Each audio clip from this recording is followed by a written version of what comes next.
Hi guys, hi everybody. We're going to have an interesting show today. Marcus, how's everything on your end? Well, I can't complain, and surprise, surprise, we have a show today. We were a little bit late to set it all up because why, Amos? It's your fault. It's all your mistake. Tell us why. That's true. I had a big flood in my basement. I was hauling water all night, but finally I'm here. So let's get it Yeah. going. So in the end, we made it, and well, let's have a look at last week. And well, it was quite a boring week, right? Right, Amos? No revolutions, no riots, no stupid votes, no elections. So why? Why are we here? Yeah. Well, well, if you look at our card, what we have planned for today, there's a lot we have to talk about. We can see we have a look at the Republicans with their absolute crazy denials or appeasement offers, and it is absolutely crazy.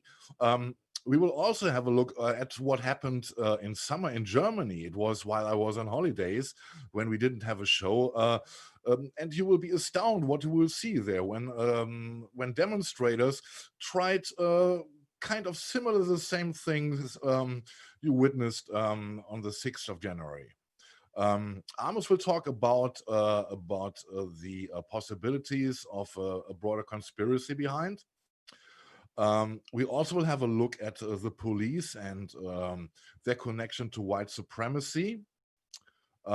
Yeah, Joe's light bulb finally turns on, as we will see, and it is absolutely incredible they are back. Beavis and Butthead are back, and absolutely fantastic. And I didn't list it here. I also and there we'll have also an interesting discussion about. We also will talk about AOC and in how far she is done and how far her credibility is completely over the completely down. And well, lots of things. And well, Amos, let's have a look who's here with us. We have Al. If Al is here, then everything will be good. We know this.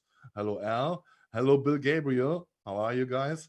And I hope some others will come also. I think it is quite a surprise that we finally did the show for today. And well, Amos, let's start. Let's start with the Republicans. And let's have a first look at one of the things some people may miss, but it is not there anymore. Trump is silenced. Um, Talking about this would afford minimum another show. We won't do this today.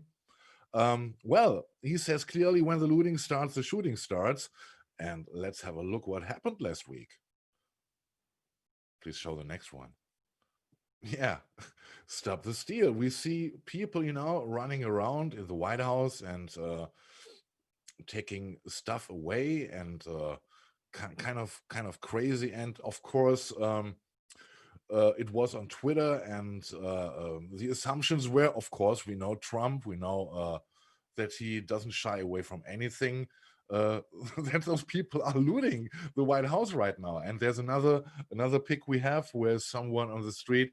Uh, I cannot identify who it is. Maybe you can, Amos. He's wearing a painting which was made while a meeting with the Chinese leader. And well, first of all, I don't know whoever would put this on a wall in his house. I don't know. Anyway, well, it seems like it is not the way as it's supposed to be for many of us, because we have a statement which was given by, hold on, I can hardly read it. It is in a White House official who is essentially in charge of all this, and they felt pressure to give a note to all concerned about media photos of items leaving the White House, and he says that they are rearranging stuff and nothing is taken away from the White House, nothing is looted or stolen, but you see the the complete absurdity in it. That they feel pressure to come out with this, because everyone, who saw this, the first thought, okay, they are taking anything away from the White House which is not essential and fixed there. And Amos, I don't know, what do you think about it? Yeah, I haven't. Surprisingly, I haven't really come across that. So that's interesting. I hope something's left over. Maybe pieces of Lincoln's bed or Yes, a yeah. carpet from Roosevelt. Yes, and I wonder why I wonder how, no, respectively, I wonder when Joe Biden will move to the White House, because I think it would take time, to get to get it all cleaned up and disinfected and stuff. Could hardly imagine, to live in a house directly after Trump left, because everything there is toxic, and well, I think it takes a while until Joe finally moves there, and yeah, craziness. So yeah, let's look at the past week. Donald is now Donald the second. He's one record holder at least. Nobody before him, made it to become 2 times impeached. He did it finally, and it is remarkable that only 10 House officials voted with the Democrats in this case. We have a tweet here from the recount where they are listed up, and if you look at the names, there's of course one name which directly makes you astound, that Liz Cheney. We know Dick Cheney, in my opinion, one of the war criminals who belongs into prison for what he did in Iraq, together with Rumsfeld and George Bush too. Yeah. Well, I think they are sitting at home right now, as far as they're still alive, and they are cheering this, because they are not the worst villains anymore in American history, in the modern American history, at least, right? Yeah. George W. Bush, he must sit there and he must be all smile, right? But the thing is that she's an anomaly, and that's why every one of the Democratic people who spoke that day mentioned Liz. Almost, I think, all of them mentioned Liz Cheney because it's like as cover, because Of at this course. point you have to have conservative creds to even say anything. Yes, absolutely fantastic. Well, and in the end, 197 Republicans still stood strong, um, with the so-called president. Uh, well, it says a lot. It says a lot about the state of the party. It won't be easy for Republican Party, and well, and now you got to see. One week or more than 1 week after this event, I would call it like this, you see it is more and more are dropping away from Trump. You have some fools, we will talk about some really foolish guy a little bit later, who still stick to the president, but slowly you can see they are trying to move away. We saw this before from Mitch McConnell, when he did not wanted to comment, and he wanted to keep his cards by his hand. You saw this with Mike Pence, with many others, and well, we will see where it leads. And now it is quite interesting how the Republicans want to create the future of their party, of their own personal careers. And well, there we have, of course, we have the notorious Flexi Lindsay again. And remember last week we reported about this when he was harassed at the airport by a lot of right wingers and QAnon fans. And well, and he looked very touched in this interview if you look at his face. But let's roll it first, Amos. And I want to thank the police who came to my aid. I know people are frustrated. I wanted President Trump to win so badly. I thought he was a consequential president. I think he made the world safer and more prosperous. I'm a constitutional conservative. I believe in federalism, even when I don't like the outcome. There's a process under our Constitution. I followed it the best I knew how. I stand by my vote. But now, tonight, I'm calling on President-elect Biden to pick up the phone and call Nancy Pelosi and the squad to end the second impeachment. President Trump gave a statement last night that was helpful. It hit the mark. He wants to move on to a peaceful transfer of power. He wants this to end. I've been with him most of the day. He's going to focus on his agenda, his successes for the American people in the next few days. But Joe Biden said it's up to Congress regarding impeachment. No, President-elect Biden, it's up to you. Pick up the phone, call Nancy Pelosi, Chuck Schumer, and the squad and tell them, stand down. This will destroy the country even further. You have the power to do that. The question is, do you have the courage to do it? I told my supporters at home, the President of the United States, who I admire and supported, that it was time to move on. It was over. I'm asking no more of you, President-elect Biden, than I ask of myself. Pick up the phone and tell Pelosi, Schumer, and the squad to stand down. No more impeachments. Yeah. Wow. Yeah. I mean, the first thing, even if he tries, to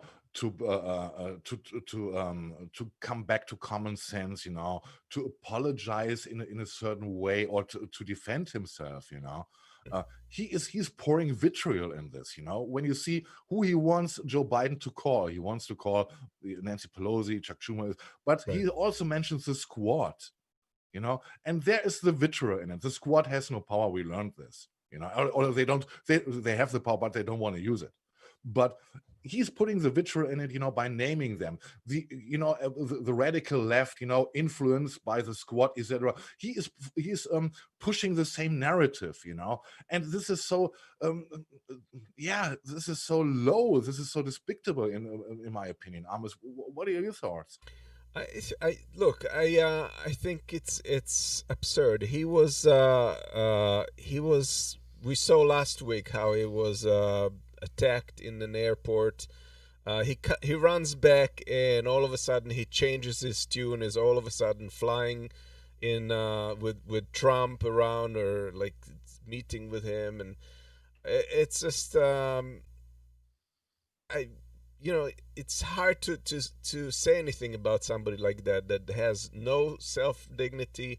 They have no compass. They don't even respect themselves enough to stand by what they say. It's like they're being threatened and they fold. And that idea that Republicans keep promoting, that it's Democrats that are endangering the unity, is ridiculous, because not one of them has yet conceded that these claims of the fraudulent election were lies. And until they do that, that's what's dividing the country, not the fact that they're impeaching a president that is inciting and calling for a putsch. So it's just ridiculous. Yes, and it is also ridiculous that he sums up so-called accomplishments in his view of Trump. Yeah. We are 4 days when we can all sum it up. We can all sum up the 4 years, and the sum is a red number, right? Is a red figure. Deeply red figure. So there is no accomplishment, even if he created more employment, etc. But it's gone. It's gone with the virus. So in the end, there's a big nothing. There's a big minus in the end, just like the whole presidency. But okay, but you're absolutely right with Lindsey Graham, and it is not the first time we are talking about him. We once made a nice a nice slide with him, which showed him as a contortionist, and this is exactly what he is. He a snake, a worm, would admire him for his abilities to deform himself. Up to he's a caricature of himself. Meanwhile, and I'm asking myself, who is taking this man after all this serious anymore? Well, Marcus, he was re-elected, so obviously there are people who his name is burned with the right wingers, with the QAnons and all those other stupid idiots, completely burned. And how from the so-called moderate Republicans can take this guy anymore for serious? I think this career should definitely be over. If not, there are reasons, to find that he also get prosecuted for something. Right? Yeah, and Keith, nobody's sympathizing with this chap on this side. No one. He seems to be hated by all, but somehow he's.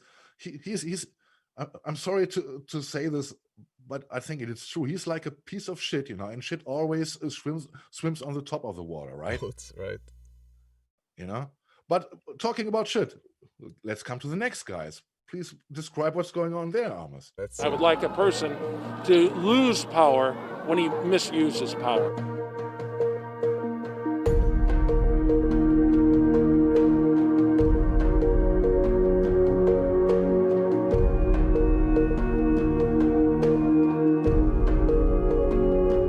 For those who have concerns about the integrity of our elections, those who have concerns about what happened in November, this is the appropriate means. This is the lawful place where those objections and concerns should be heard.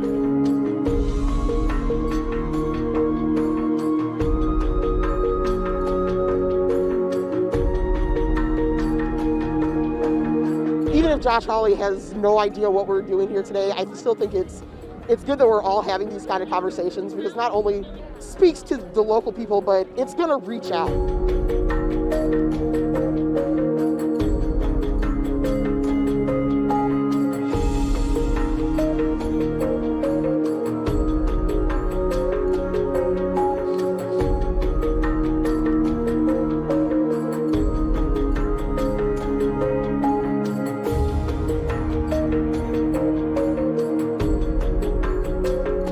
Whether they should resign or not, I don't know how they can live with themselves knowing that people have died because of their words and actions.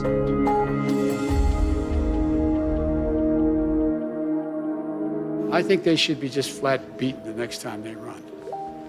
I think the American public has a real good, clear look at who they are. They're part of the big lie. And there Joe Biden is absolutely wrong, in my opinion. They should not have the chance to run anymore in the first place. There's one thing, from our German or European perception is that Americans tend to look forward, and to keep their optimism. In this case, you cannot accept, to look forward or to accept suggestions by the Republicans, to smoke the peace pipe now and forget about all this, because the situation is still as it is. Only Trump is gone, all the vitriol, all the hatred is still there, and this has to be examined, and there have to be found solutions how to deal with this problem. And also we got to see who was involved in every single step of what happened, and they need to be prosecuted, because this was a step America cannot tolerate. If they're going over to normal right now, the next time will be the final time. Right. You got to look back, and you don't got to apologize. And I can say this as a German, if you remember back in history, when Neville Chamberlain from the UK tried to appease Adolf Hitler, and to be friends with him, and it does not work. It makes those people stronger. Right, we got to show them you crossed the line, the red line. and everyone who crossed it has to pay for it.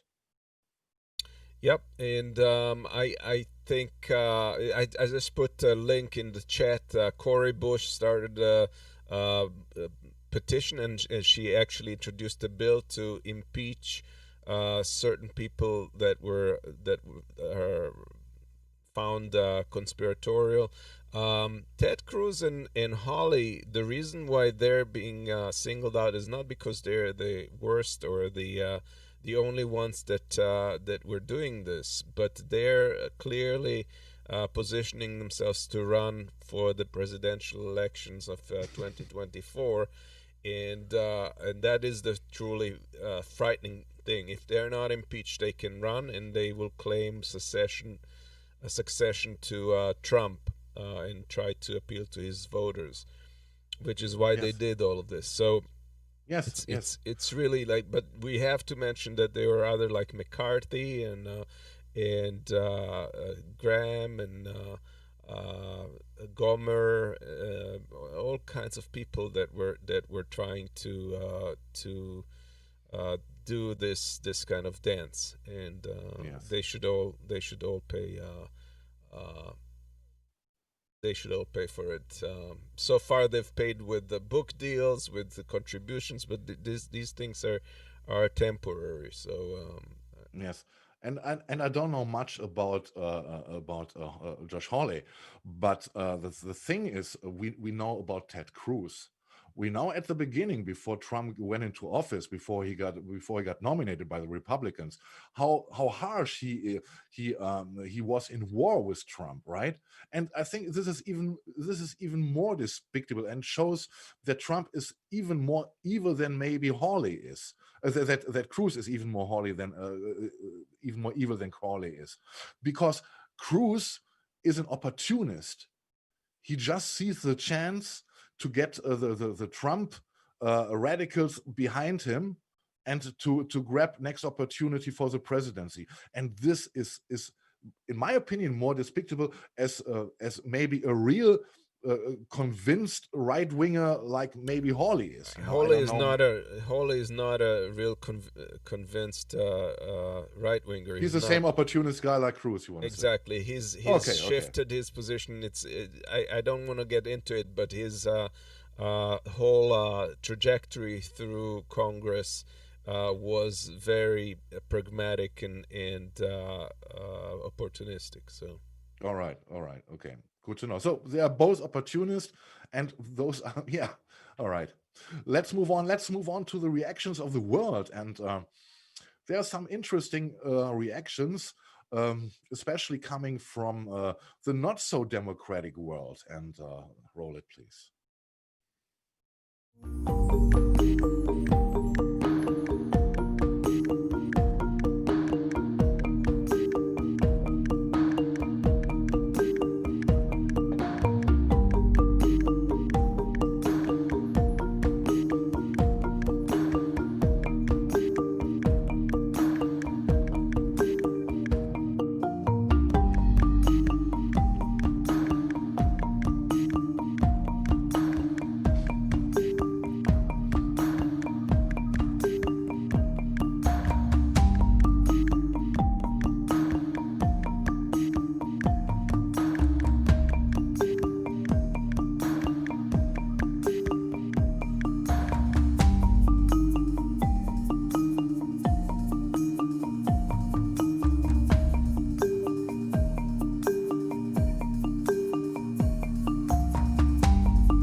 Yeah, I'm not too impressed, to tell you the truth, about the non-democratic responses, because it doesn't deter. Like, it's embarrassing for the U.S., that's for sure, and they're enjoying rubbing it in. This is right, but it doesn't make their politics any more palatable because the U.S. has trouble. It doesn't justify their dictatorships. you're absolutely right, but you can see how they enjoyed to have the chance, to mock what happened, right? Of course, yeah. And well, the reactions from the world, and then we learned, after a lot of stubbornness, of defensive words and appeasement trials. You know what? You saw what happened when suddenly a metal detector was positioned in the White House, and it was quite interesting to see the reactions. And please roll this, and we will see there a lady we also talked about.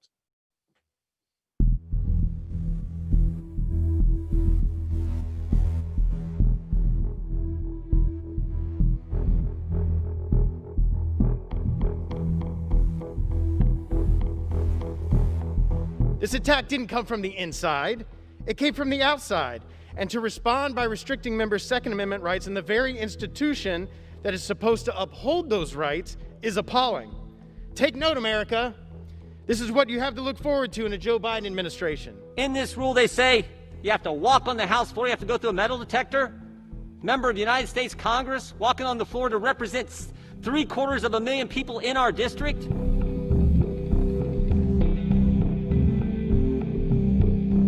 If you work at McDonald's, you have to wear the uniform or you're not working today. If you are, wherever you are, when you're told this is what you have to do, this is what you have to do, or you're not working. And I don't know, maybe it's because I don't know, have they ever had a job before? If they won't abide by the simple things that this job calls for, then go find another one.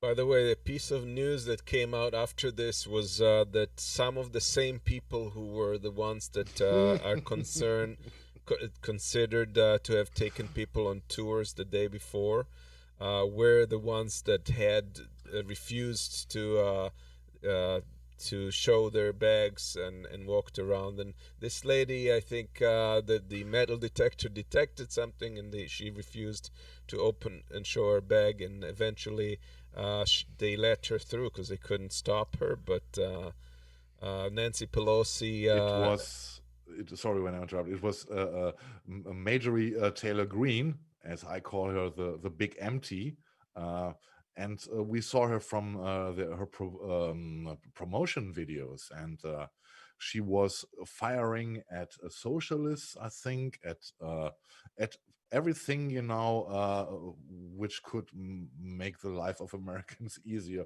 but should be communist somehow, and she was shooting at. She is. I think this lady is dangerous. She's dangerous, and in the first place, when I heard about it, the first place was not that those 10 Republicans refused to go through it. It was, how in the hell can it be that in Congress it is needed to install a metal detector? Who on God's fucking earth, as an elected representative of the people, goes into this assembly hall weaponized? This is the first thing which is completely crazy, in my opinion, right? Absolutely. And the fact that they installed it is because there were people members of Congress that expressed fear of their colleagues. They expressed fear that somebody might shoot them inside the chamber. AOC, for example, and we can think about AOC whatever we want, but there is one big difference. Nobody should come into a situation where he has or she has to fear for his life, and this also includes Lindsey Graham. This should be not the style. If they committed crimes, they should be prosecuted according it without exception, and that's it. But it is absolutely not tolerable. That people have to fear for their lives, right? Yeah, and so far Nancy Pelosi has instituted a progressive rule, the only progressive rule so far that she's instituted, but the rule goes, if you go through if you avoid the metal detector first time, you pay a fine of $5,000. Second time, it's $10,000, and it keeps going up. So they're serious about it. And they are not waiting until you pay it. It's discounted directly from your pay, and that's the good idea. So nobody can sneak away and say, no, I will pay later, I won't pay. No, it's directly gone, the money. So do this, and maybe at the end of the term they can make a big party out of it. I don't know where it wanders. Maybe it's tip or so. I don't know. Anyway, but tell me, what the fuck is going on in Germany? Well, it was during my holidays when we didn't have a show, and we missed to report it. And because on the one hand, there were so many other news regarding Corona, and there was so much going on. But when the pictures came up and the reports came up about the Capitol riots, I had to remember what was happening here in late August. And before I continue, I will comment the video because it is in German, but you will see something which you might find very interesting and comparable. This is an incredible piece of video, by the way. I haven't seen it before. It's quite amazing.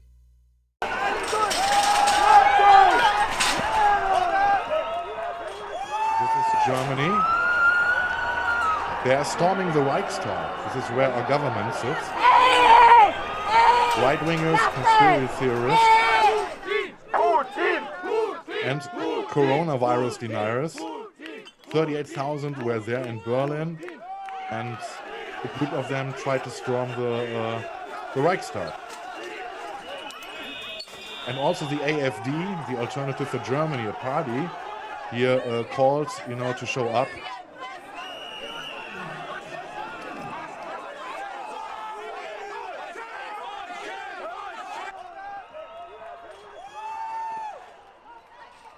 There you can see when things get serious. And there also was not enough police at the Reichstag. But they could defend it. Nobody got into it.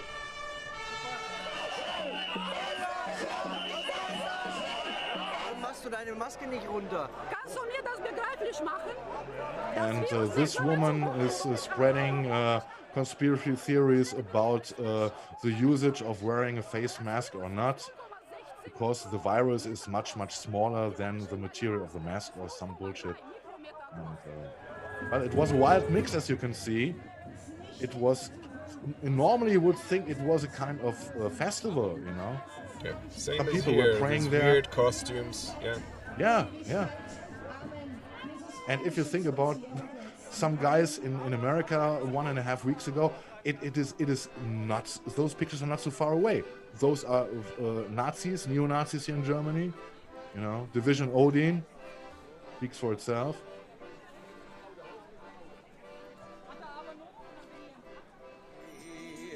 Here's a rapper in Germany. The identity movement was also in there. And a little bit kumbaya.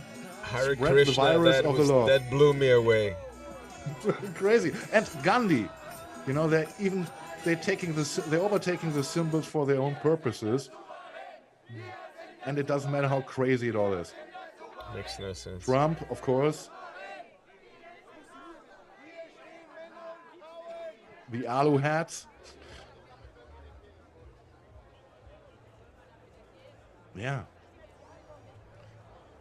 And the crazy thing, some politics, are the same, which we also want, anti-globalization and stuff, but they're approaching all these topics from a complete right-wing perspective. Yeah. People have lost their mind, Marcus. Yes, and this is what I wanted to show you. It is not only America. The danger is everywhere, and this is why I said last week, that all the democracies in the world have to stand up, not only to help America because America is so nice to everyone, but for their self-purpose, to keep their own democracy sane, right? And if you see that 38,000 in August marched, I mean, it was still coronavirus time, You cannot underestimate this. And it was only a small group, finally, not of the 30,000 tried to storm the Reichstag, but it is about the importance of the picture it produces. Those pictures are staying in mind. Do you remember? Your dad was once in 2021. He was at the Capitol. And this is the danger. It transports the wrong images. And we got an article about here. It is coming from the German Zeit magazine, and they examined in how far there are parallels between the movements in Europe and in America. And there are lots of differences between the movements, but there are also some similarities because if you see, there's one thing I highlighted: these right-wing extremists in the US and in Europe are granted legitimacy far too often by opportunists within the democratic spectrum, usually conservatives, but also economic liberals, and judge for yourself. And how far does this fit also for America, or let's go to the next one.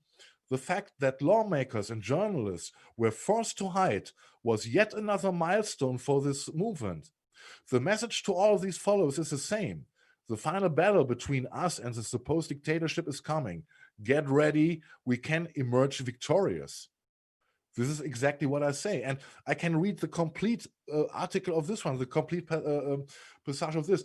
In this aspect too, the attack on the Capitol was a signal. It could very easily have turned out to be a demoralizing event for the right wing. If, for example, the state had clamped down sufficiently to intimidate or even humiliate the mob. If the attack had produced images of Trump followers handcuffed on the ground or fleeing the police, if, for example, the images from last Wednesday had been similar to those produced last summer when the US president scandalously had peaceful Black Lives Matter demonstrators beaten and driven off just so he could pose with the Bible in front of a church. This is exactly the point.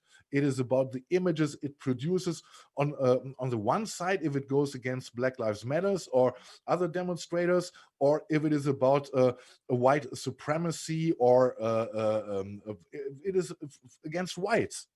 And it goes on. The images of violent perpetrators who were amicably helped out of the building instead of being led away in handcuffs, or the picture of assailants taking selfies with the police, are an additional message from the right-wing radicals. It is a message intended for their opponents. Are you certain that your police will protect you when things get serious? And this is exactly the point where you don't have to look forward. You have to look at every detail, and you have to do a very, very close look into your police. How is your police working? In how far is your police infected?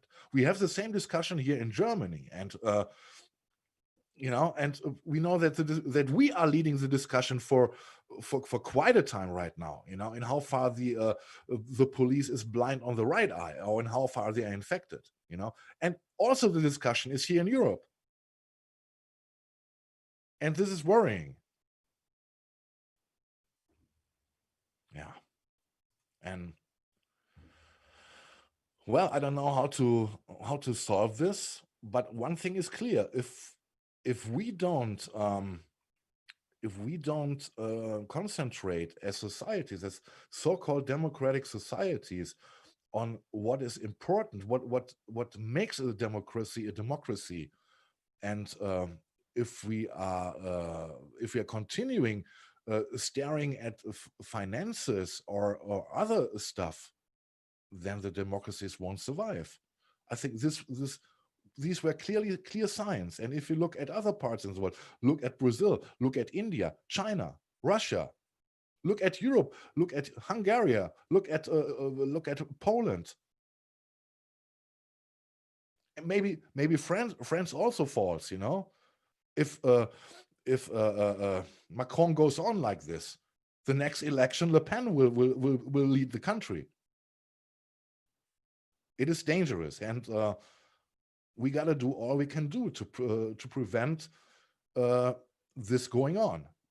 We got to fight the right, and in a justified way, in a lawful way. It certainly feels like we're at an inflection point. That's for sure. I don't think anything will ever be the same it was, not just for the United States, but worldwide. I think we're reaching a point in civilization where civilization is becoming very difficult to keep on course for various reasons. And I'm yes. wondering whether this is even a wider thing, if it's nature trying to defend itself from humanity or whatever it is. It's just it seems to me more than coincidental that this is happening all over the world at such scale. Yeah, exactly. All right, Amos, I think it's your turn. We are staying with this topic. We are staying in the topic, and you have the timeline of what happened. Please explain it. Yes. So basically, I'm concerned that this has been more than just a random kind of thing, like as some people think it is. Not only from the perspective of what went on with the crowd, but also what happened with the people in power. And to get through this, I will go through the timeline to illustrate, to give like a zoom out perspective. So we had Trump warning that any loss of elections on his part would be due to fraud. That was way before the elections. But that's how he started preparing people. After that, Trump refused to commit to a peaceful transition. He was asked numerous times, and he kept avoiding this and saying things like, "Oh, we'll have to see." After that, Trump replaced the Pentagon leadership with loyalists. So he fired the first line of defense, Department of Defense people, and replaced them with people who had little experience, but what they had in common was that they were loyalists. And some people were ringing the alarm bell, saying that this is very, very scary. This is what happens in dictatorships before coups. They replace the military people at the top with people who would be absolutely loyal. After that, Trump's postmaster that he recently appointed attempts to sabotage the mail service. They dismantled machines to slow things down, and he's stopped, but not before creating some damage to the USPS. Then we hit November 3rd elections. Right as the elections happen, almost immediately as the picture starts to become clear, Trump calls elections fraudulent same night, and immediately and declares that that could not be possible. Then after that, Giuliani and other Trump allies bring 68 lawsuits actually, and they're all thrown out of court. They're basically, there's no evidence that substantiates it, and they're just tossed. The states certify election results, but Trump's attempts to pressure the Pennsylvania state government to override the public vote and give their own thing. Here's the video of Trump saying that he was going to not accept In 78 days, we're going to stop the radical left. We are going to win the state of Wisconsin, and we are going to win 4 more years.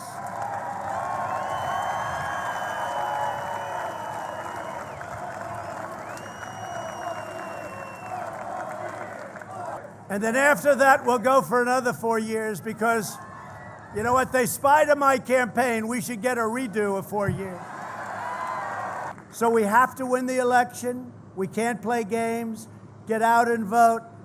Do those beautiful absentee ballots, or just make sure your vote gets counted. Make sure, because the only way we're going to lose this election is if the election is rigged. Remember that. It's the only way we're going to lose this election. So we have to be very careful. Now look, this is more than this election. That's a big statement. The only way they're going to win is that way, and we can't let that happen. Remember that? Yeah. And here's another one of the many. Will you commit to making sure that there is a peaceful transferal of power after the election? Well, we're going to have to see what happens. You know that I've been complaining very strongly about the ballots, and the ballots are a disaster. What were you saying? I say one of the stupid speeches we are soon not hearing anymore. Yeah, well, here's another thing he said. This is a fraud on the American public. This is an embarrassment to our country. The president said he would take his fight to the Supreme Court. There is no evidence to support Donald Trump's claim of fraud, and millions of ballots are still being counted as they... That was the night of the elections, if you remember. So after that, Trump pressures Republicans in Congress and the vice president to unlawfully overrule the certified votes. And that is something that they're not supposed to be doing in Congress. The whole idea of Congress is to certify ceremonially. The court was where the contesting of the vote was supposed to happen, and that failed. So at this point, Trump calls the governor of Georgia and urges him to find more votes. I don't remember actually if it was the governor or Raffensperger. I think it was Raffensperger. I think it was Raffensperger. Yeah. So he kind of he knows how to, as a criminal, he knows how to cover himself. So it's clear that he's saying the things that he needs to say, so he couldn't be caught in the claim that he wanted them to fabricate things. He's kind of justifying it, that the vote was obviously fraudulent, even though he knew at that point that all the courts were refuting that, and everybody in Georgia government was refuting it, and he was still making those claims in order to find more votes. After that, the state certified the results. Trump pressured the GOP Congress people and the vice president to unlawfully overdo. At that point, Capitol Police, in preparation for the vote, rejected help. They were offered help by the FBI and the National Guard to support them during the protest that was scheduled that day by Trump. So, and here, sorry, Amos. Here I got a question, because there's a point where I have doubts. My doubt is, if the FBI has information, and they should have those information, and they inform the Capitol Police, and they get rejected, I think the next step should be for them to contact the Democrats or the party separately, right? That would have been a political thing. If there was such a danger, it would be the next step. If they see the Capitol, then I would inform at least the Democratic leaders. I'm not sure. That's an interesting question. That you're raising an interesting question, but then it becomes a political football. So I'm not sure if that is something that I think they may have wanted to avoid seeming political at that point. If the FBI has indications that the lives of House representatives or senators are on the risk, I don't think that they would see this as only a political football. I think this, in the end, if someone would have been killed or seriously hurt, it would be a boomerang for them. It would come back somehow. So I would, if I would be in this position, I would assure myself from all sides. Right, but you're also assuming in hindsight, because we didn't know, and they couldn't have known at that point that that the Capitol Police would act in such way. They released people home the day off. They didn't on purpose left areas open, and that's another point on my timeline that actually makes the point that there was something more sinister going on there. Well, also we know now that some Congress people noticed that other Congress people were taking people who turned out to be militia people that showed up the next day. They were taking them on tours of the Congress, and that could have been the reason how they found certain offices during the raid. They found offices that were unmarked. For example, Clybourne has two offices, a public office and an office somewhere else that is unmarked, and not many people know about it. And somehow, out of hundreds of offices on the floor, they went straight to that office. They went straight to Pelosi's office. So somebody knew where things were and how to get there. So that by itself raises a question if there was other involvement there.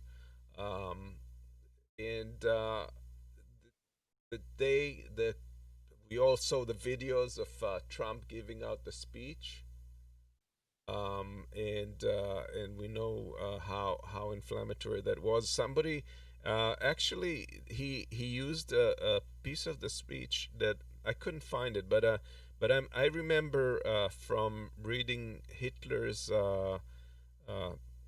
Mein Kampf or other documents or speeches. I don't remember what it was exactly from where, but he made a similar metaphor to Trump that day. Trump mentioned that Democrats are fighting like a boxer with their arms tied behind their back, and they shouldn't have their arm tied behind the back. I believe with Hitler it was the metaphor of a boxer who is fighting by the rules but actually should take a gun out and shoot the opponent. So I think that might have been a dog whistle that's been missed, but people certainly on the far right would know better than me what associate with that. But anyway, so we know that that's been the case. We also know that after the speech, Trump retired to the White House and watched the events. It was noted by people close to him that he actually was enthusiastic about it when he found out that when he was watching what was going on. Meanwhile, the mayor of D.C. requested the help of the National Guard, and at that point, when an angry mob overpowered the police, Trump instructed the Pentagon leadership, the people who he installed in place, the loyalists. He instructed them to deny the National Guard from deploying. It was only Pence that a few hours later opened that request and allowed the National Guard to rush to the Hill to help. And after that, the Congress, of course, continued with the vote, and still some Congress people were still making the accusations of the fraud and not letting go. Like Hawley was continually, like he insisted on the continuing with that objection. And then after that, Trump tweeted. First Trump tweeted, "Be something like be safe or act in peace," but he didn't say leave the place. Only hours later, he tweeted to go home, and then he gave this speech that we've all seen, where he says, "I love you and you're special," and didn't at all criticize any of the people who at that point was clearly endangering lives in Mike Pence's life and other people's lives, police lives, and just refused to say anything bad about them. Only the day after, 30 hours later, he came out with a speech that he read from a teleprompter that said that that was unlawful. So looking at all of this, my question is whether Trump was in on it, whether this was something that was arranged between the chief of police, who subsequently lied to a congressperson regarding the preparedness of the Capitol Police for the protest. I think he was in on it. I think they were engineering weak spots where protesters would come into the buildings, but I don't think it went the way they expected, and I think that the idea behind it was not to necessarily force the Congress to change their vote or anything like that, as people are questioning. It wouldn't make sense. That wouldn't be the cause for it. I think the cause for it was to give context for a martial law. And if a martial law was enacted, then anything else is a game, and nobody knows really what would happen at that point. So I think that was the main point. It didn't work the way he thinks, especially because police was more restrained, which meant that it didn't go off the rails as much as they were probably hoping, and as a result, we didn't get martial law. They weren't able to justify it. But that's my theory, and we will see in the upcoming days. They're probably going to investigate all of this and figure out who knew what and how they were involved. Certainly, some of the people that were on the scene, they were not random people that came to the protest and then moved on to the Capitol. They intercepted on social media, on special places like Zello and stuff like that. They intercepted communications within people who are actually planning for a semi-militaristic action, and I don't know why they weren't successful, but it appears that they were definitely intent on doing something much more severe, much more serious. And the latest thing you want to talk about it? I just wanted to comment if it was organized by Trump. I think you will never find a trial leading to Trump. You will never find indications directly leading to him. Maybe it was diligently arranged in the background. Maybe, and this is only a maybe. No conspiracy bullshit. It is just a name which comes into my mind is Steve Bannon, and that he might have activated by QAnon or bullshit, to push out the narrative. And maybe there were some groups from which we learned they were led around by representatives and one day before to get familiar with the situation. I think this might be, from what we know today, it is only a small group which might have got certain hints what to do where, but it was no organized coup or something like that. Well, that's my point, that it wasn't in that sense, it wasn't organized from the top down. What they did is went in both directions. They it was mafia style, if you want so.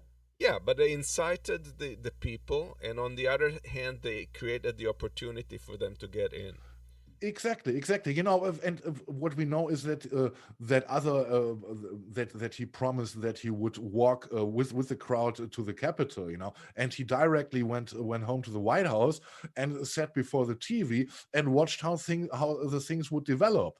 And I also heard about the rumor, I don't know where it was, that maybe he was waiting for the moment in which he could declare the state, or I don't know how do you call it, the state of national emergency or something like this, in which the military and he as a commander of the military would take over, and to prevent in the last second the Joe Biden presidency, the confirmation, right? These are all rumors, but what we know from this point, and what we see, what kinds of people were around. On the other hand, it would also be a perfect opportunity to cover, if you got so many maniacs around, being dressed with buffalo horns and bullshit with Confederate flags, and so, well, it would be easy to have a group of them who know exactly what to do, right?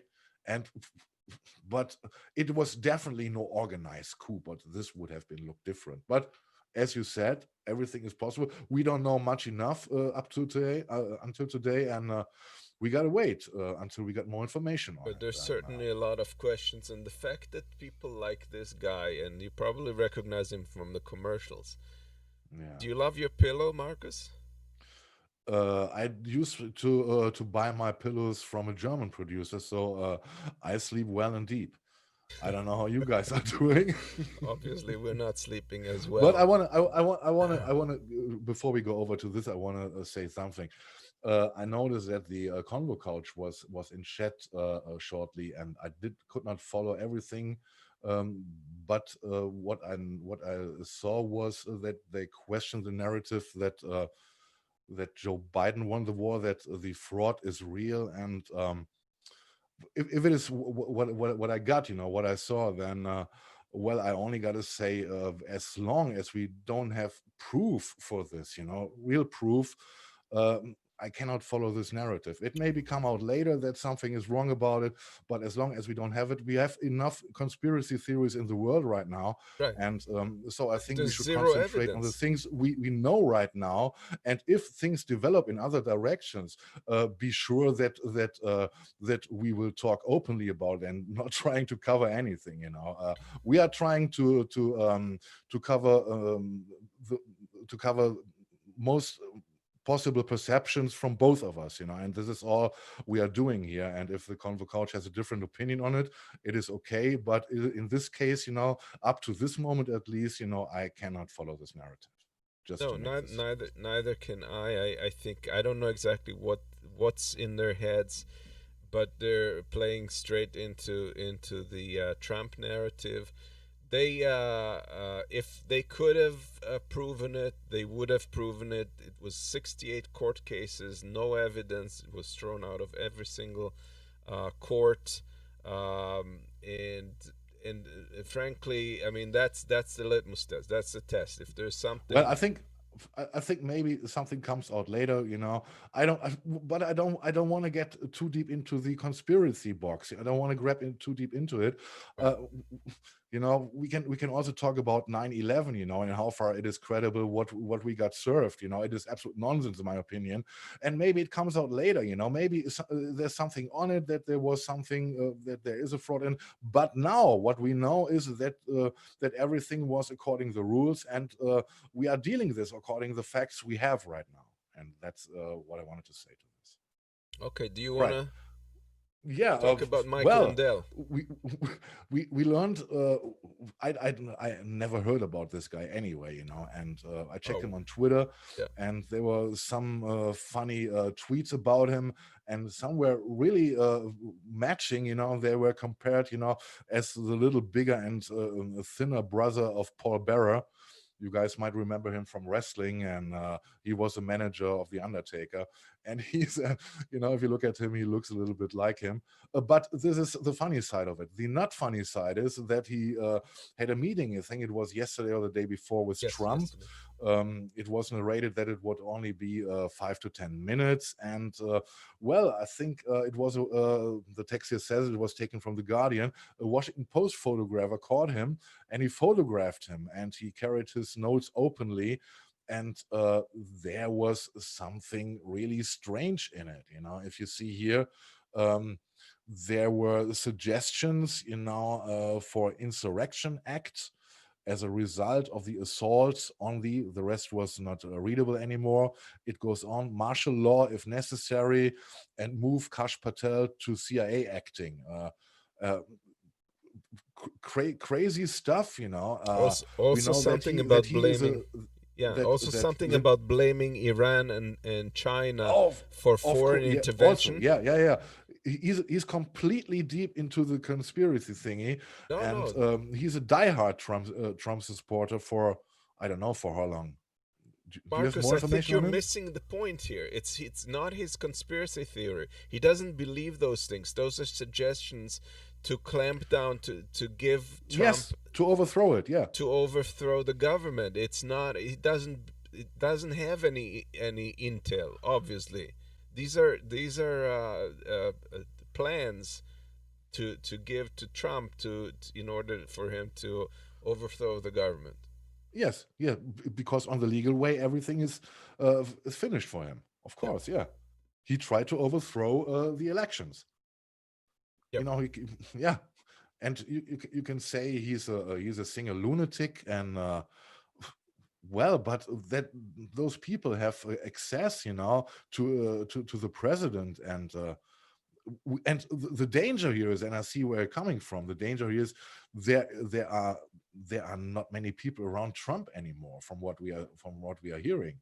Right. He's nearly like a ghost in a castle, you know, rattling with his chains, and if he got the wrong advice at the wrong time, who knows what can happen, you know. At least we know that the Democrats already were in talks with the military leaders, and they assured to take the football away from Trump, you know, that he cannot do the most terrible thing, which is thinkable, right? But the fact that those guys have access to the president and coming up with more or less detailed plans to overthrow the elections, it is crazy, and it perfectly fits into our time, in my opinion. Yeah. Well, talking about police.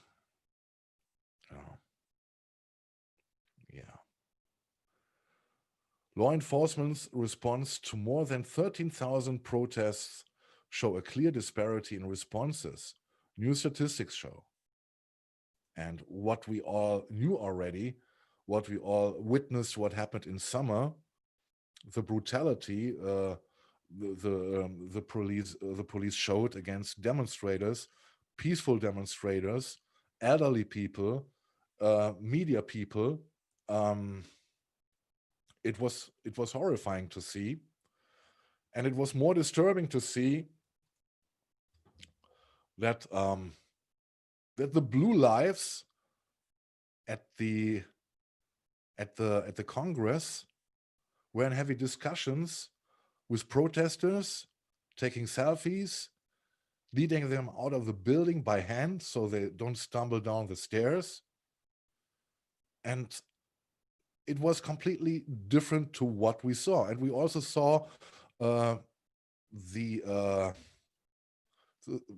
self-conscious of the people who were in the Capitol, you know, that they were aware they are white, that nothing dangerous could happen to them.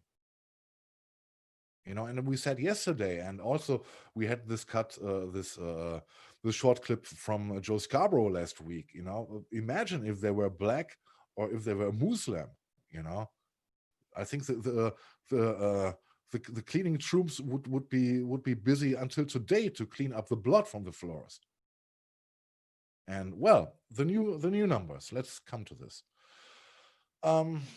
The statistics based on law enforcement responses to more than 13,000 protests across the United States since April 2020 show a clear disparity in how agencies have responded to the historic wave of Black Lives Matter protests against police violence compared with demonstrations organized by Trump supporters. The new statistics come from the US Crisis Monitor, a database created this spring by the researchers at Princeton and the Armed Conflict Location and Even Data Project, a nonprofit that has previously monitored civil unrest in the Middle East, Europe, and Latin America. So it was a completely new field for them to cover. So they came up to the following conclusions. Police used tear gas, rubber bullets, beating with batons and other force against demonstrators at 511 left-wing protests and 33 right-wing protests since April, according to updated data made public this week. The Guardian compared the percentage of all demonstrations organized by left-wing and right-wing groups that resulted in the use of force by law enforcement. For left-wing demonstrations, that was about 4.7% of protests, while for right-wing demonstrations, it was about 1.4%. Meaning law enforcement was about 3 times more likely to use force against left-wing versus right-wing protests. I think we got we saw it in the summer. Now we got the numbers for this. It goes on. The disparity in police response only grew when comparing peaceful left-wing versus right-wing protests. Looking at the subset of protests in which demonstrators did not engage in any violence, vandalism, or looting, law enforcement officers were about 3 times more likely to use force against left-wing protests than right-wing protests, with about 1.8% of peaceful left-wing protests and only 0.5% of peaceful right-wing protests met with tear gas, rubber bullets, or other force from law enforcement. And here's a conclusion which Dr. Rudabe Kishi, the director of ACLED, comes. Police are not just engaging more because left-wing protesters are more violent.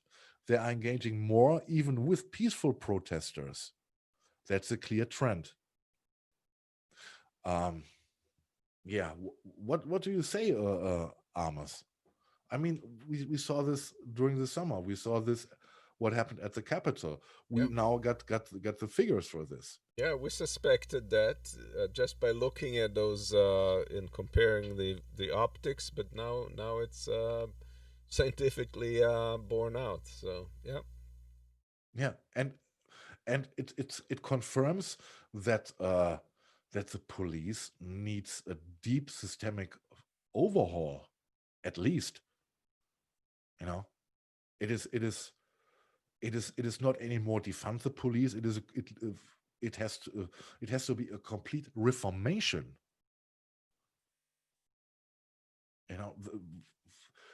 You gotta examine the mindset of your police.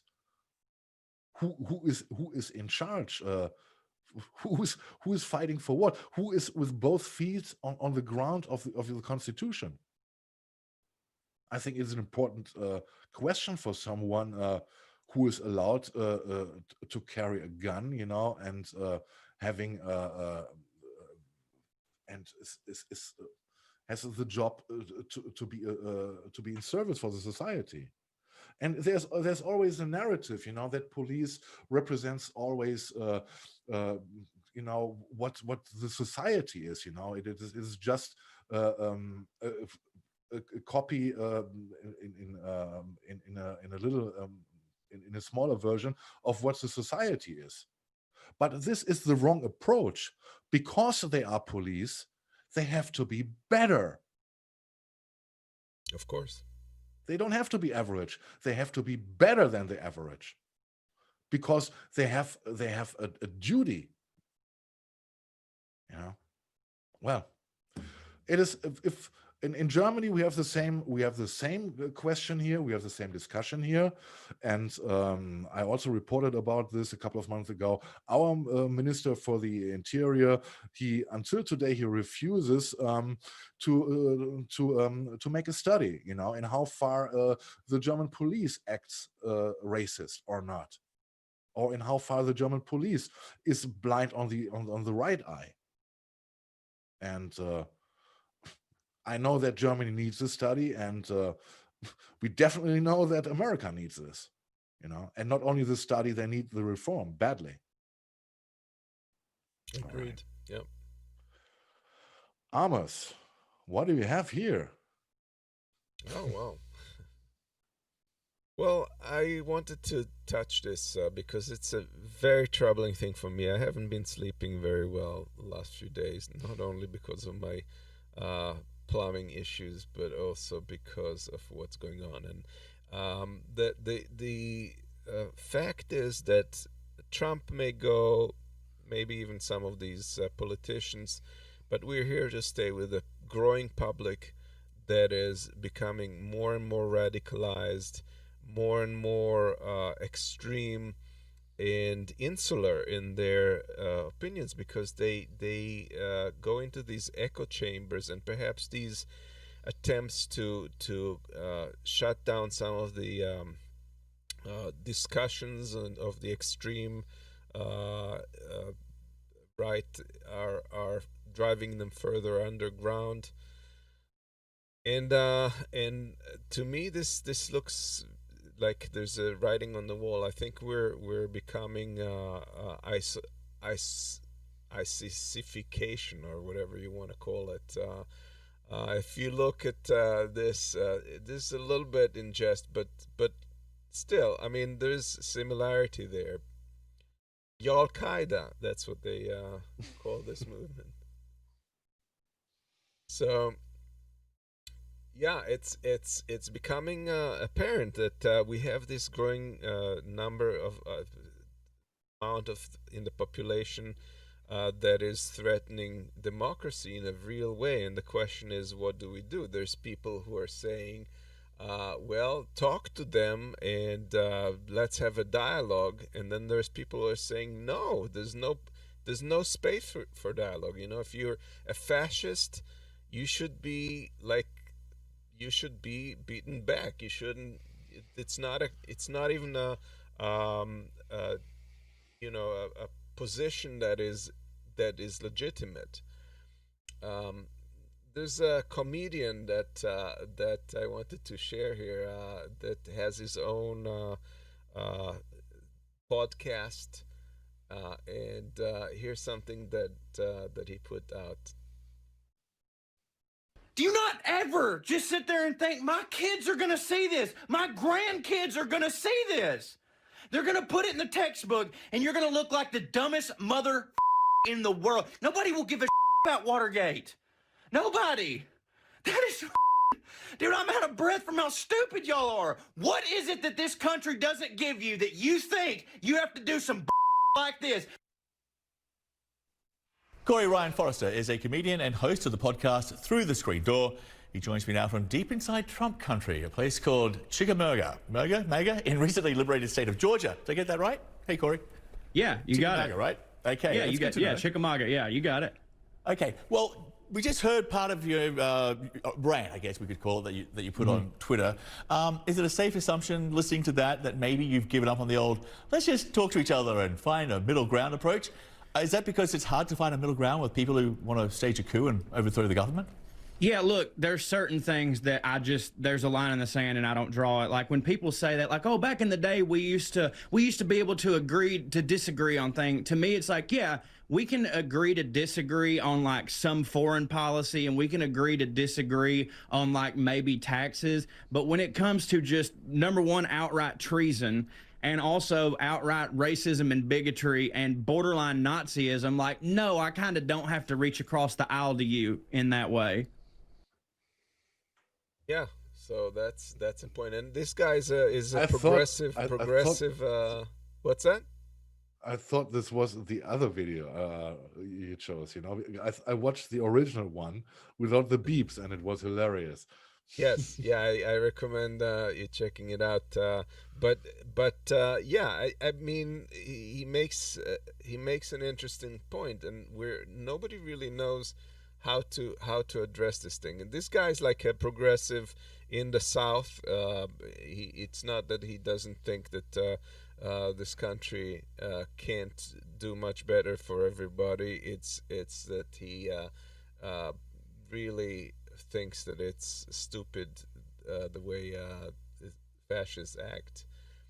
And yeah, so I would like to know, just a straw poll of you guys in the chat, who of you thinks that we should talk with them and have a dialogue, or who thinks that this guy is right and there's no place for dialogue? Meanwhile, I will share another piece of video, and that is a really interesting video that Joe Scarborough, who's a past Republican, was doing on his show, and this might surprise you. Let's watch. People like me that would make the argument, if we don't push forward these economic reforms, it is American capitalism itself that is endangered. Because I grew up in a white suburban neighborhood in Atlanta, Georgia. My mom and dad, they struggled through the Great Depression, but hey, they had middle-class jobs. And they could afford to send us to college. And they were bought into the American dream. If it keeps getting worse, there are going to be fewer and fewer Americans buying into the American dream. So don't we have to do this to save American capitalism from itself? That's certainly my belief. And this tag that moderate Democrats like Barack Obama and Joe Biden have gotten as socialist, this socialist crap that Republicans and the right, just at every instance, any program that the Democrats propose is socialism, is ridiculous. The most successful capitalist free market economies on earth, some of them are the Nordic countries, Finland, Norway, Denmark, Sweden, that are absolutely capitalist and also have these really robust social welfare systems, social democracies that, as they understand, allow their free market capitalism to prosper, allow them to have more billionaires, sorry, Anand, per capita than the United States does. So yeah, if like FDR in the 30s, right? He was saving American capitalism, this rich guy, and welcomed the hatred of his fellow rich people who called him a socialist at the time. Well, it took him a long time to come around to Bernie. And No. Don't let you get fooled by Joe Scarborough. From time to time, he has this attitude, that he sounds completely to be on the Bernie ship. He did it also in the past, and then one day later he completely showed his old face again, and you cannot buy anything which is coming from Joe Scarborough, in my opinion. My point here is that I think that the recent events have scared a lot of people in the elite, and they're seeing that they could lose everything very easily. If we lose democracy, they will be toast. They will have huge trouble themselves, even if they align with the fascist government. It would be difficult. Yeah. So I think that they're picking, like what's the lesser evil at this point, and they recognize that, and what is important for us to mark though is that yes, my understanding of this whole thing is such. I don't think we should negotiate or have a dialogue with fascists. However, I think that there's underlying social issues, economic issues that are firing that base, that are strengthening it because of all our problems. People not having decent pay, not having health care, all the things they feed in. And if those were addressed, these extremists would have been far diminished. And I think that using the understanding of elites at this point, and whoever will understand, whoever doesn't can't do anything about it. But I think there might be some moving the needle on that. Just the way Scarsborough's thinking goes, I think that will be wider in that population. And what is important for us to keep in mind is demand changes in structure, not changes in $2,000 check. Medicare for all, minimum pay, things that are structural changes that will affect things that cannot be taken back, that cannot. This is not what guys like Joe Scarborough have in mind. They are talking exactly about the crumbs, about the $2,000 and stuff. This is how they try to get capitalism out of the target zone. Yeah, they are willing to give away some crumbs from the table, right. But they will never support a systemic change. Never ever. Well, the devil's looking them in the eye across the table. So that's the Did test. they really recognize this is the it? test. I don't know. I don't know if they do all recognize it. I think I'm seeing glimmers of it in this discussion, and I think that it may be just enough to give progressives a little bit more to go on in order to change things for a longer term, and FDR has done exactly that. Yeah. And before I forget, it was quite a while. Thank you, Al, for your donation. I completely forgot to mention this. There was so much going on here. And also, Jilly, I see that you are raising a lot of questions here. Please understand that I cannot answer them all. I will answer one question with another question to you. You're saying here, Marcus, do you know that USA in 2005, the Supreme Court ruled our police have no obligations to protect us, so then I would like to ask, why do you keeping them? What is the purpose of police who doesn't protect? This is the first thing. Why? What is the purpose of police? To protect and serve is written on most of your cars, as I remember, and and I don't know. And the other question, we will definitely, Julie Love, I promise we will definitely talk about all the scenarios around the election and fraud questions, no fraud questions. But this would require a little bit longer time than we have right now. But we don't shy away from the discussion, of course. This is why we are talking openly here. And well, we're going through everything. What you guys think, what is in our mind, and well. Shall we go on? Sure. All right. Sensational comeback. Beavis and Butthead are back. It's unbelievable, but it's true. Look at them. They changed a little bit. They got a little bit older now, and a little bit more suited. And this is how they look today. Yeah. Go to the next slide.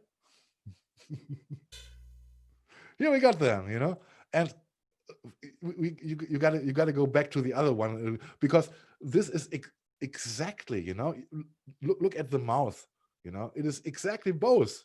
It is Beavis and Butthead, and yeah, they I mean, Beavis and Butthead were no guys, which credited themselves with a lot of intelligence. I watched them in the 90s. We can tell this about those guys also, I guess. Run it. For those like yourself, Matt, that talked about an audit or raised issues specifically about legal issues, the constitutional issues, consent agreements, the attempt to silence voices are real. Now they're even talking about, censure. And I see your name has come up. I'm not sure exactly what it is about. Can you tell us? I think the Democrats have been wanting to censure me since about my first day here, Sean. But, you know, we heard from these Silicon Valley companies. I have to agree with that. That's probably true, right, Jim? Yeah, I mean, it's easier for me to count the days when the Democrats don't want to censure me than the days when we heard from these Silicon Valley companies that they were going to do good and make the world a better place. The reality is that deep inside the chest cavity of every digital woke-topian beats the heart of an online tyrant. You know, these people want to be able to control what we see and how we behave, and to constrain speech in this way, I think is very damaging to the country. This impeachment that we're dealing with this week is not a thoughtful exercise. It's not to protect democracy. It is impeachment by reflex, because the Democrats have figured out that they actually have no message to the country except that they don't like President Trump. Well, Jim Jordan and I are here at the Capitol. We are going to fight hard for this president like he has fought so hard for the American people, and one of the greatest presidencies we'll ever encounter.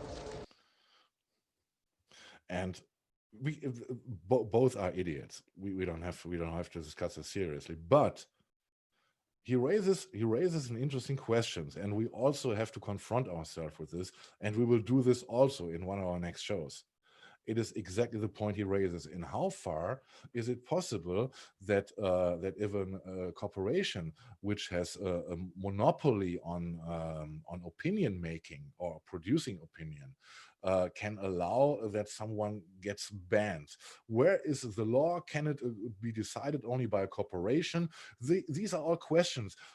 How, where does freedom of speech end? You know, does it end somewhere? All those questions we are also raising in one of our next shows, I think, which are very, very important nowadays. But I think it was absolutely hilarious to see them. When I saw them, you know, I think it is absolutely crazy, you know, and the smile of Jim Jones, you know, Jim Jordan, you know, with the, you know, absolutely fitting, hilarious. Yeah. So at least we got some entertaining now. As Trump is going to leave, you know, we got Beavis and Butthead at least. Yeah. By the way, I had a show this week. I encourage you to watch this. I had a guest who was very interesting. Mr. Marchetich was from Jacobin magazine. He's a staff writer. We discussed issues of fake news, disinformation, misinformation, all that good stuff, censorship, social media. It's a huge topic, and I'm going to have another discussion in the future with another guest. That is a professor from UCLA who is also looking at tech through tech and social media and the intersection for politics and society. So that's something coming up. Yeah. Topic AOC. And we talked about this a little bit earlier, you know. I think it is absolutely horrible what she had to experience in the Capitol during the riot. It is unacceptable for any representative or for anyone who was there to fear for their life. But anyway, let's talk about politics, and let's talk about her reaction on this. And she was advocating to impeach Donald Trump, and this is a tweet. And she says a few reasons. Sometimes it's to get members on the record so people can't make excuses later. Sometimes these votes create real political pressure that forces developments. Sometimes we vote for the historical record to let future generations know we did everything we could. And I can understand, you know, that in a situation where you have to fear for your life, yeah, you are angry and you cannot tolerate the harm or the harm which could have been done to you. You know, the danger in which you were. For this tweet, she got 2.2 thousand likes, and I will show you the next tweet. It is coming from Tamanisha J. John. And she responds to AOC and she says, this is laughable coming from someone against forcing a floor on sorry. This is laughable coming from someone against forcing a floor vote on M for all, Medicare for all. Proponents use these exact reasons, ones that you painted as irresponsible and unreasonable, to force the vote. And now you're using these exact reasons to justify impeachments. Yes. And I think the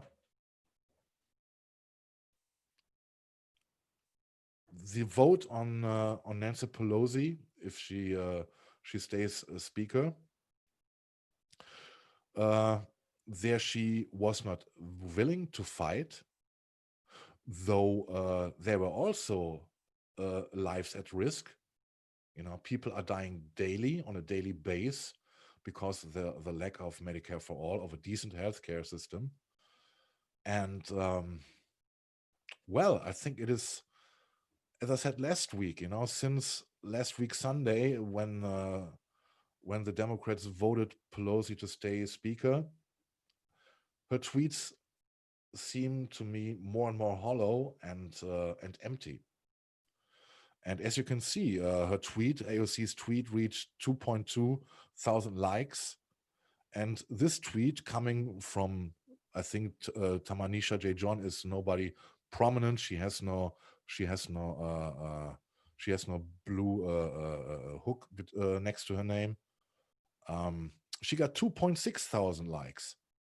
And I think this shows perfectly how much credibility AOC and the squad and the so-called progressives lost since last Sunday. And I think more and more people are realizing with this vote decision that it doesn't make no sense anymore to count on the Democratic Party. As I said, for me, you know, I said it last week, for me, it was the only reason to have a little bit of hope in the Democratic Party, a little bit of hope, because of the progressives within. But I think it is just like I feel it. I think many others, as it seems, feel the same, that they feel abandoned and they cannot take AOC for serious anymore. And I think this is something which makes people move on. We know about the talks that a People's Party is in the make, in preparation. We will see where it leads, but it is astounding, you know, from someone who was a Twitter darling, you know, gets set back from someone who is not a prominent figure, but says the right words. Yeah, I think it's revealing. What do you think, Amos? You say I'm curious why you single out AOC. AOC is if you want so the poster girl of the movement, and AOC is we know how she started to get into politics. She started as an activist, and we know about the many occasions she was talking about in how far the politicians in the White House, especially in the House of Representatives, need to be pressured until things get accomplished. And she was fighting with words, but the deeds didn't follow, and this is why her words lost value. And I think it hits her hard. Why do you think it didn't hurt her? I'm not saying it didn't hurt her. Look, I haven't written off progressives or Bernie-crats in Congress. I think this was an opportunity to do something. I don't know all the details. It looked like it was a sound strategy to force the vote. We lost that one, and my view on it is let's move forwards. We have, you know, there's an expression, you fight the war with the soldiers that you have. And we have some soldiers in Congress, and we have to push them in the right direction. And they've done a bunch of things. That they've voted progressive thinks, progressive policies, and in 95% of the cases we all agree with them. So this was kind of, in my view, an anomaly. I don't think that we had only one chance and that's it. I think there's going to be other chances. The question is, are they going to be willing to use their force, their power in the upcoming Congress? But there certainly is going to be opportunities that they can squeeze the Democratic Party to concede on some of their points if they play ball with some other things that are important to the center. That's how politics is played. Unfortunately, there's no idealism where it comes to politics. It's a dirty dynamic where you try to get the most for your constituents, or and reject things that you don't agree with. But ultimately, it's not a dictatorship. It's a democracy. We have to figure out how to do it within those bounds. So. All right. Okay. You know that I completely disagree with it, because I don't see any hope anymore for the Democratic Party. I think that the progressive project is over. There is too much credibility gone with Sunday 8 days ago. And you can talk about accomplishments. I say those accomplishments are the crumbs which the Democratic Party allowed them to get. But when the meat was on the table, that was the important thing. That was Medicare for all. That was the push. That was to get something, with the power to have in a certain situation. They were not willing to use this power. And this is exactly what they were voted for. This was their, if you want, so their business plan. If you want to take this all as a business, and if what do you want with a soldier who is unwilling to fight this war? Yeah, and but that's the thing. And I think I'm aware that this is a cynical scenario regarding what happened in the Capitol. But you were sent for a certain purpose. You went to be elected with a certain program, and you did not follow your own program. So what's your use anymore? And I think, and I think it would maybe better if it would be really the deciding moment that progressive thinking people say, okay, we tried it over and over and over with the Democratic Party. We cannot expect anything from them. We don't have to talk about the Republicans. It is time to unite the power and set up something new. And otherwise, if it goes on, if we are still going on and hoping that someday the progressive will deliver something, it is spreading away our sources, where we should be powerful and united in certain things. Medicare for all, we talked about this already in 2016. Medicare for all was in our candidates interviews. It was the litmus test. We call it internally the litmus test. Anyone who had any bullshit in their program about access to healthcare, or something which makes this thing unclear, was called out. Medicare for all was the litmus test since 2016, and in 2021 they did not succeed when they had the big chance. Sorry, Amos. Let's see what happens. Let's see what happens. I'm reserving judgment. For now, I'm not ready to. We will continue this talk, because it is great to talk to you as you have another opinion on it. All right. Yeah, let's come to the last section. Oh yes, we got a nice one. We got one of the shortest musicals ever, and the leading role has Elizabeth from Knoxville, Tennessee. And run it, please. Ma'am, what happened to you? I got maced. You got maced. And what happened? You were trying to go inside the Yeah, Capitol? I made like a foot inside and they pushed me out and they maced me. What's your name? Where are you from? My name is Elizabeth. I'm from Knoxville, Tennessee. And why did you want to go in? We're storming the Capitol. It's a revolution. Thank you. Oh boy. Great piece, huh? I love it.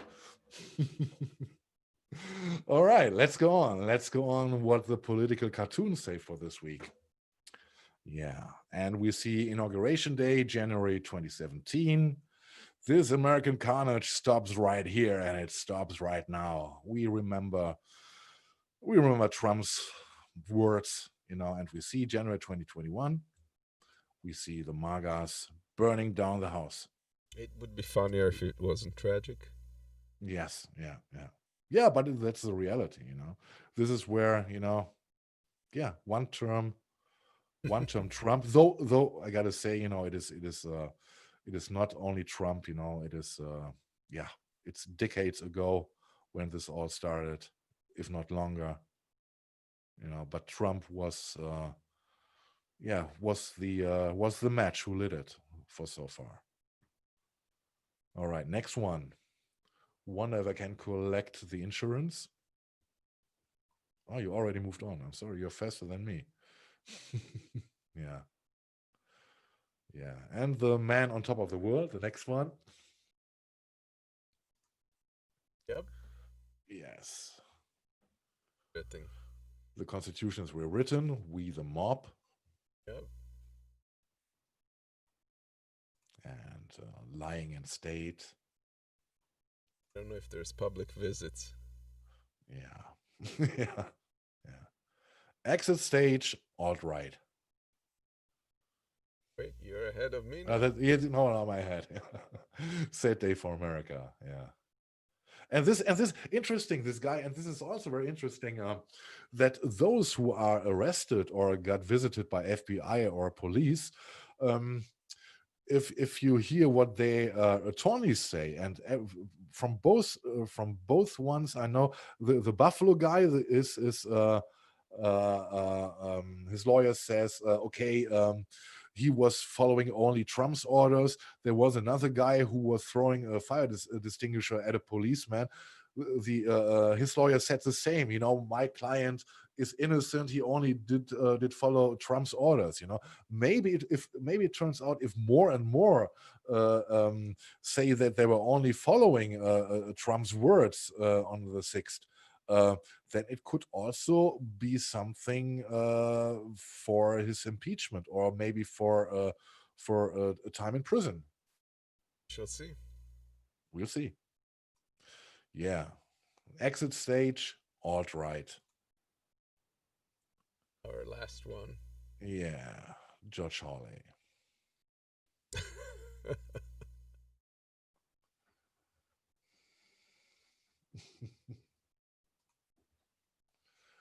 All right. So, yeah, quite a long show. Oh, nearly 2 hours. All right. After I know that Amos has every time to cut out the last song, in future we won't play any songs anymore because I'm so pissed with YouTube right now.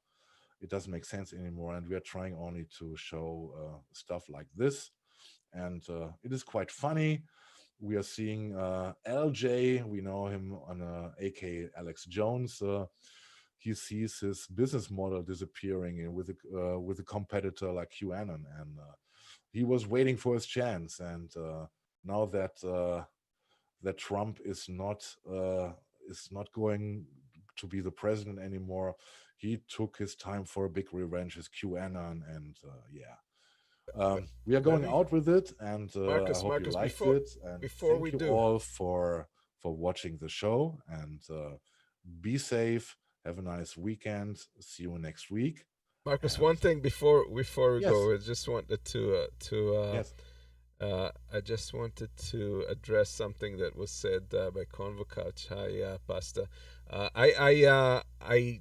The question is not what Trump may have said to hide his tracks. The question was he aware that there were people that were seriously contemplating violence. And my answer to that is I'm positive that he knew because everybody was talking about it. And then why didn't he address that face on? Why did he wait 30 hours to refer to that, to address these people? That's to me a smoking gun. But we can disagree on that. And one thing, I don't know what this harsh criticism should mean, especially what does it mean? What's the difference between you and MSNBC? In the first place, it's a payment. We are doing this for free in the first place. We don't ask people for money. That's the one thing. And the other thing is, what do you say? What was it here? The elite, the elite censorship is a big threat. I don't know when or at what time we denied this. And I also said that we will talk about this. I don't understand the criticism, but thank you, Convo Couch, for your input. Anyway, we are going out now with LJ and the anti-QAnon, and I hope you like it. As I said, have a nice weekend. Stay safe. See you next week. Bye-bye. Bye, everybody. Bye-bye.